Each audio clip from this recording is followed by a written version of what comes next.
warning before you listen. This epic is not for children, nor for the faint of heart.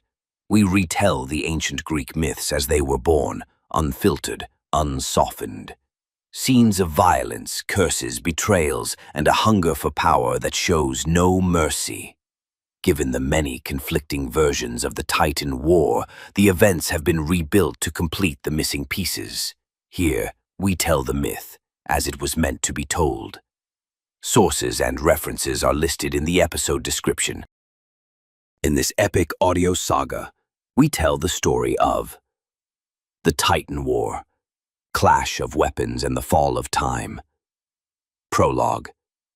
When hatred blossoms into lightning and the sky births its first curse. Before mortals walked the earth, before gods carved their names into stone, there was something else, older than light, filthier than shadow, a time that devoured its own children, a land that screamed beneath the creak of eternity, and at the heart of this ruin, hatred was born, not the kind that fades with wine, nor the kind washed away by rivers. No, this was hatred fed from the breasts of mothers who bore their children only to cast them into the mouth of their father. This tale offers no wisdom, only screaming, no mercy, only thunder. You won't read history. You'll hear the funeral dirge of the first ages. This is not a war of guns. It is a war that begins when time itself longs to be severed, when lightning howls inside a father's veins, when the sky becomes a battlefield, collapsing upon its own. Cronus once whispered as he carved his sickle through the flesh of cloud, "I will hang the corpses of my sons between sun and moon. I will make each bolt a tombstone, every thunderclap a birth cry for my shame." And Gaia, mother of all, answered with a voice that made the earth tremble, "He who devours his children shall swallow his end with them, even after 1,000 silences." Thus, the first spark was struck, the first weapon forged from divine bone. Curses once slumbering in the mouth of stone awakened, and blood, never meant to flow, drowned all that dreamed of being eternal. In this war, the sky shows no mercy. The earth offers no refuge. Even the underworld is but a servant to a greater vengeance. Soldiers of ash, warlords clad in pride, and women waiting not to mourn, but to witness how power is raped, and history crushed beneath feet that know no compassion, only thunder.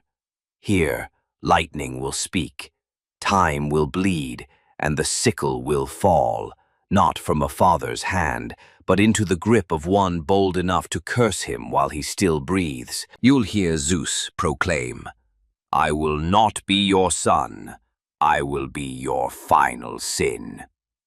Hades will not laugh.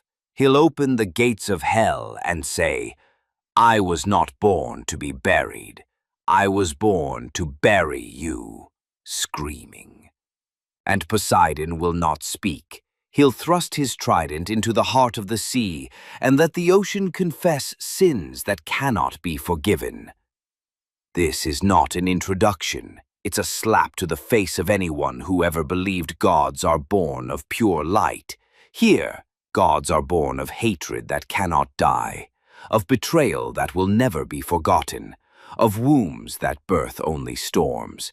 So if you came for a tale of love, turn away.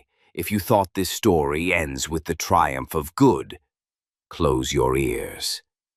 But if you're ready to hear how a father is slaughtered by his son, how the earth is violated, and how the world is recreated from blood, welcome to the War of the Titans. In this saga, we do not recount history. We unearth graves that once sang in the name of eternity, from the first Titan who crawled from Gaia's womb, to the first god who decided the sky wasn't big enough for two, from the first sickle to the final thunderbolt, from a father who ate his children to children who chose to devour time itself.